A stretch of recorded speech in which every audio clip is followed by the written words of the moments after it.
Hello there, Seraphim17 once again. This is a bad business commentary where I go into a discussion of perks I would like to see added to the weapon perk category of the game. As it stands in bad business, when you use a weapon, you have the choice of generally 5 attachments, and one of those attachment slots is a perk slot, very similar to Modern Warfare 3. And inside there are a handful of tools you can use to give you slight advantages in differing ways. And I think it's a nice compromise between having perks in your game but not adhering to that classic Call of Duty stereotype. And at the moment, the perks list is nice, but in my opinion it is lacking in the creativity of a player like myself's preferred playstyle. So this video is my fantasy edition of what I would love to see added in there, but I'll probably never actually see. The first thing I'd like to say here, guys, is Bad Business is an evolving game. It is a game that is constantly in production and constantly being added to. So a lot of changes will come in the future, and just because they're not here now doesn't mean that they're not coming. And I think one of the easiest ways to add build creativity and a bit more diversity with seemingly low effort, even though I don't know how complicated the programming would be, is to make it so that you can equip more than one perk. So you have 5 slots for attachments. If you don't use any of the grip tapes, any of the grips, the stocks, the optics, you should be able to just stack perks. And I think if they were to allow the weapons to do this, you would immediately have more character on the guns, because you could take a weapon that is strong by default, give it a coyote sight, and then run 4 perks, and you have your own very distinguished setup that is capable and specialist in certain ways, but you have to be able to manage the weapon because you don't have those conventional assists. And if you were to add that to the weapons, immediately there is so much to mess with, so many new things to try out and test in combinations that were previously not possible. And then in the interim, you can be designing the new perks that you actually want to add to the game. And I don't know how hard that would be to program, but to me, it seems like quite a simple solution to buy you a decent amount of time to create what your vision of perks in Bad Business is. So that would definitely be my first choice here. But moving on to my first perk request is something you've heard me talk about a lot, and something that is as dear to me as almost anything in video games, and that is rapid fire. So if you've listened to my commentaries, you know from my personality that I talk quickly, I talk aggressively, I'm known to shout, I'm known to wax poetic and hyperbolic and absolutely ridiculous and irreverent at times, and never is that more manifested than in my playstyle in video games. A complete frontal assault of aggression and just insane tempo. The best way to facilitate this is to make your gun fire as fast as it physically can, or as hit as hard as it physically can. And if you have a gun that does not hit hard, if you increase the fire rate, you compensate for that shortcoming. Rapid fire is something we've seen in many video games all across the spectrum. The first time I saw it, to my knowledge, was the double tap perk in Call of Duty 4 in 2007. And then from there, in Modern Warfare 2, they introduced it again as rapid fire, and it was something that was actually a weapon perk that you could put onto the weapon as an attachment. And in that game, you could put it on the submachine guns and all kinds of things, and it led to some pretty unique setups. They didn't limit it as much as you would think, so you could put it on guns that already fired quickly, you could put it on weapons that were already very strong, and it made them even more ridiculous. And then as you move forward through the cycle of the Call of Duties, Black Ops did the same thing. If you remember Black Ops 1, at the very beginning of that game's life cycle, 2010, 3 years after the inception of Double Tap in that game series, you had rapid fire on the AK-74U, which was one of the most powerful guns in the game. And rapid fire usually adds recoil. It adds recoil because the fire rate is higher, and the fire rate improvement is usually in and around 30 to 33%. So depending on how fast your gun fires depends on how much of an increase that is. This is a difficult thing to balance, but I think it could be made to work. They could make it so that weapons that they feel are the most difficult to balance and the ones that make the least sense to enable a higher fire rate simply couldn't use the attachment, or if they did, give them the most aggressive recoil. Like, look at the Vector with no attachments. The Vector with no attachments is very, very difficult to control, and you can equip it with certain things that make it a lot easier to play with, but it still has that bit of a bite to it. Now imagine the Vector with an increase. It's going to be pretty insane, isn't it? That would probably be, what, 1300 RPMs? Or something nuts like that. I'd love that. I'd absolutely love that. And with 24 bullets, you're going to bleed through that mag in a second. But think about it, guys. Think about if you stack the recoil on that a little bit even further, even less recoil control. Not only do you have something that is kicking your teeth out as you try to use it, but you have a small magazine, which means you have to be pinpoint precise. And the higher the fire rate, the harder that is to do. And when you have high fire rate, high recoil, low magazine, you turn a gun that feasibly should be absolutely busted and broken into a skill cannon that is only used by the elite because it's such a nightmare to contend with. And that's just the example that I'm going to give, guys. Rapid fire is something that can be done in a few different ways, and as I've researched it, I've noticed that certain games choose to either overdo it a little bit, overtune it, or undertune it, and I would really love them to overtune it for the purposes of fun. Like, imagine shotguns being able to fire faster for the people that love shotguns. It'd be a nightmare, but the shotgun guys get to have a good time. Imagine the sniper kids that love to use the sniper rifles being able to shoot those bad boys a little faster. It comes at a price. You could make it cost more than one perk slot or more than one attachment slot. Imagine attachments with additional costs because they are good. You could even take it to the next level of, if you choose to put this attachment on, you can't take a melee weapon. You can't take a grenade, you can't take a tactical, you can't take a secondary. Really make these come at a cost that makes them worth the price, you know? If you want this power, you need to take the responsibility and lose something on the other side. Like, can you imagine if you couldn't super sprint? Like, if you used a perk that was very strong, but it gave you the original sprint that Bad Business got rid of, instead of the super sprint, so you move a little slower, your maximum speed comes down, but your maximum efficiency and lethality can go up.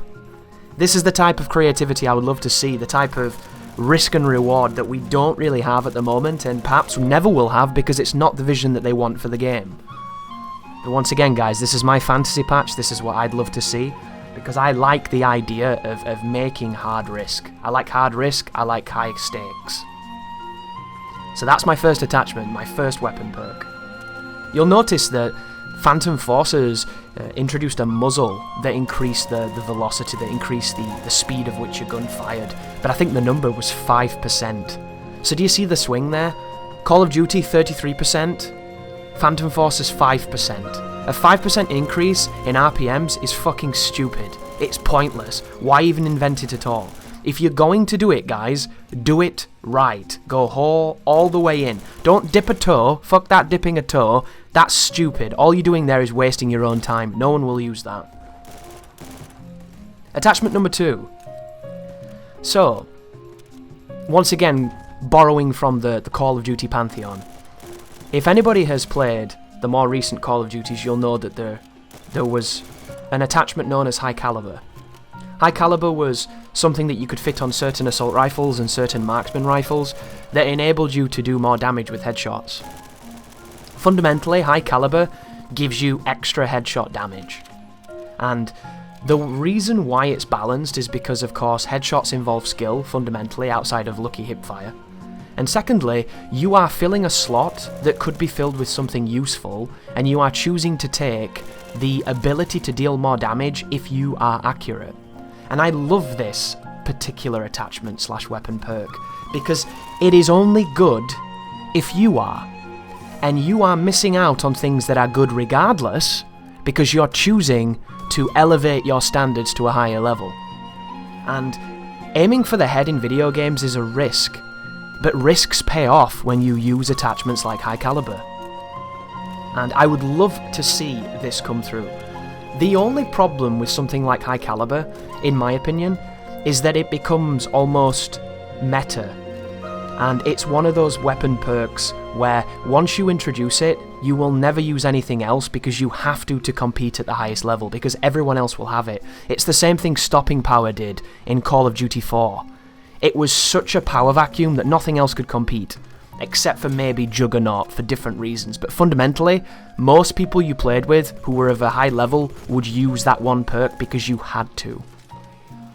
And here's why this list means something to me, because all of the perks that I'm going to mention here, guys, are things that I would love to run and would run nothing else. So the fact that I'm going to be mentioning a handful of competing perks means that I couldn't pick them all, unless we talk about the less attachments, more perk idea, which once again, taking the risk of not having the grips, not having the lasers, and then augmenting your skill with very specialist perks, which I love the idea of. The second perk choice, guys, high caliber, extra damage to head, criticals. So the third one is another one that is inherently mine, which is Stalker, or Stock if you know Black Ops 2, Black Ops 3 and Black Ops 4, and even World War II had this. So Stalker was a perk that was introduced that enabled you to move at the same speed of your movement speed, depending on the weapon you were using, while you were ADSing. Stalker was a perk I actually did not use back in 2011 because it threw off my timing. I had too much muscle memory on controller to have this crazy strafe speed, so to me it was just not for my playstyle. However, now I understand the importance of it. And if you've ever played Battlefield 5, there is a perk in that game called Lightened Stock, which does the same thing. It enables you to strafe faster. And in a game that does not have mobility or any kind of outplay ability with movement, faster strafe speeds are so strong that whenever you come up against a good player, they will be using it because it is a mandatory weapon perk. And that's what I want to bring to Bad Business. In Bad Business, when I get into a gunfight up close, I usually just hipfire and jump around because mobility is strong and hipfire is broken. However, if this perk were to exist to be put on a weapon to enable you to move slightly quicker when you're strafing while you ADS, it would make ADSing much more viable, and it would also enable higher level players to stay alive longer and feel like they are more in control of gunfights. And you'd be able to spot this a mile off because it's very noticeable when it's used. And to give you an idea of the kind of buff it can give, is depending on the weapon class, depends on the speed boost that you get. LMGs won't get the same boost an SMG will get, because of course LMGs are much slower, SMGs are much faster, and it's all in relation to keeping it at a decent level. So in Modern Warfare 3, when you equipped Stalker on the assault rifle class, your mobility speed when you ADS'd was 30%. Right, sorry, that was the default movement speed of assault rifles, 30%. That seems quite low. When you equip Stalker, it became 90%. You effectively doubled. So from that 30% you went to the 60, then to the 90. Your movement speed then was nuclear in comparison. I don't know the metrics of the other ones, but this is to give you an idea of how it multiplies it and how it can excel in a very specific way. Of course, if you never use ADS, if you always move and hipfire, this is not a perk you'll ever use. But this is something I look to in every game I play now, because if I can have more mobility when I'm strafing left and right, you will have a harder time shooting me. And to me, if you give me the tools to be evasive, I will dodge your bullets. So it is a skillful perk, but a very particular one for particular players. And that is why I would love to see Stalker or Stock, whatever you want to call it. It was an attachment, it can be a perk, something that enables you to strafe more quickly while ADSing. So that brings us to my final perk, and before I go into this, ladies and gentlemen, I want to do an honourable mention to an akimbo option, which, if you're not familiar with the word, is essentially dual wielding. I heard in a live stream the other day from Ethan that they have plans to bring dual wielding to pistols in Bad Business, and it would be really nice if this could be added to pretty much all of the secondaries, with limitations and appropriate balancing, because I think being able to dual wield something takes it from being quite clinical and precise into the world of incredibly fun, goofy and arcadey. And you can take something you would never use and turn it into a funfair. So I think Akimbo is coming to the game, and it potentially won't be a perk. I don't know, it might be an attachment. I guess we'll find out, but fundamentally it's going to be very fun. And I wanted to mention that just in case anybody was wondering. if anybody cared. They absolutely do. Dual wielding is very fun. But my final perk is the perk to rule all of the perks, and by far the strongest perk on this list, because it is essentially going to be the specialist kill streak from Modern Warfare 3 and the games that followed it on after that. And if you don't know what this means, ladies and gentlemen, this was a streak system where every time you get a kill, you get a perk.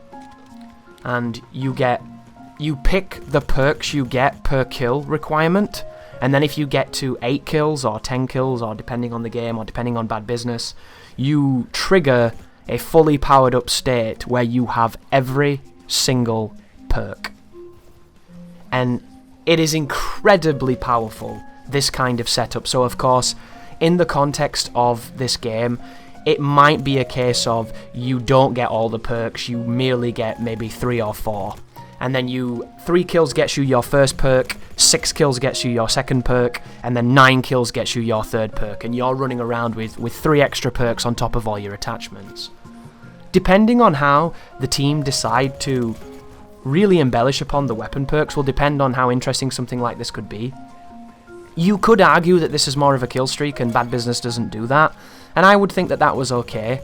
But I love the idea of a skill risk-based perk that enables you to get some kind of benefit. And it would also free up some slots for people who feel like certain perks are crutch perks right now, like lightweight after the mobility changes, like sleight of hand on a slow reloading gun, like the quick draw perk that a lot of people use because they think that the ADS times in this game are slow, which I think is really funny because the transition between ADS and hip firing is really good in Bad Business, even when your handling is super low and things of that nature. So you can do a lot of damage in this game, even with low statistics, and compared to like LMG scoping speeds in Modern Warfare 2019, after you've played that game, I don't know how you could ever think any game has a slow scoping speed, unless you're used to just something absolutely absurd. Which is why you'll never see me use that particular perk, because I've had like 50 fucking handling and all the anti-ADS perks, and the ADS speed doesn't even feel that bad. Like, it makes me wonder who are these people that need to ADS in one frame. Anyhow, that's a tangent for another video. And that brings me to the end of my perk discussion, ladies and gentlemen, the weapon perks in Bad Business.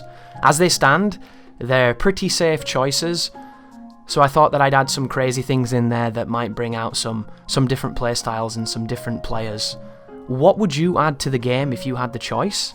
If you had the power? If you had a telephone directly to Ethan himself to demand that he throw something into his game and he has to obey you? What would it be, ladies and gentlemen? Thank you for watching, and you take care now.